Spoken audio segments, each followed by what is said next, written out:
talk about The Girl on the Train. So a lot of people kind of compare this movie to pretty much Gone Girl. And I can tell you this right now, don't. Just a simple, straight up fact.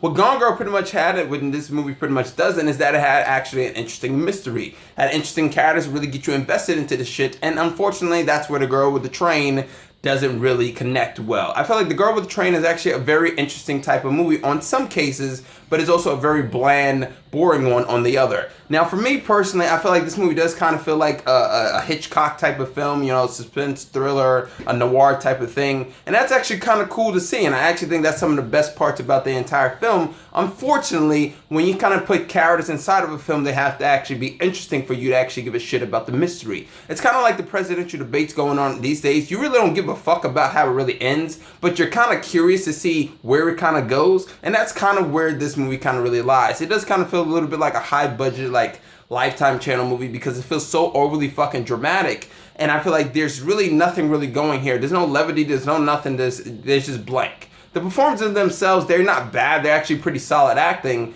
But unfortunately, as I said before, you can't really get past, you can't give good acting to a very uninteresting character. And I feel like that's what this movie kind of suffers from the most. Emily Blunt really does do a fantastic job, or at least she does a pretty solid job compared to a very bland cast for the most part. Except maybe Allison Channing, she actually does pretty good. But I think Emily Blunt gives this movie at least some sort of like oomph, because I really feel like there's not really that much here. I think Emily Blunt does play a drunk quite well, and sometimes I feel like in movies, if you're playing a drunk, it could be played for laughs, or it could just be, you know, completely shitty. But I think she actually does pretty well. The problem, I think, with this movie, the problem is that I feel like sometimes they try to get a little bit more of a visual type of feel to like her, you know, her off-balanceness with like the drunkenness, and then sometimes it feels very fucked up, and it doesn't really work that well. The movie structure does kind of feel like it's all over the place sometimes, and I feel like it doesn't really make that much sense. And there's obviously a twist and whatever it may be. The problem is, I feel like by the time the mystery does kind of end and you do get like this big twist, I feel like it's not really that big of a deal, and you're just kind of sitting there, especially if you read the book. And it might be faithful, I don't know, I didn't read the book. If it is faithful, then this movie's kind of a little bit of a drag, and I'm guessing so is the book.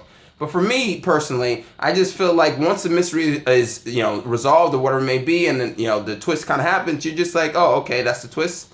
I didn't see that one coming. You might see the twist, you might not see the twist, but I think it's just kind of like, you know, whatever it may be. And then from what I heard, the book also kind of ends just very abruptly, just kind of ends. And I feel like that's kind of the way this movie also does kind of end. I feel like everything just kind of concludes. So therefore, pretty much posits this, that also, Danny Elfman does a fantastic job with the score. I think the score was actually probably the best part of this entire film, next with like Emily Blunt and kind of like that Hitchcock type of vibe. But other than that, this movie does feel like a high budget Lifetime movie that really doesn't feel like it really is going anywhere. It does kind of drag, and unfortunately, this train ride is taking too many fucking derails.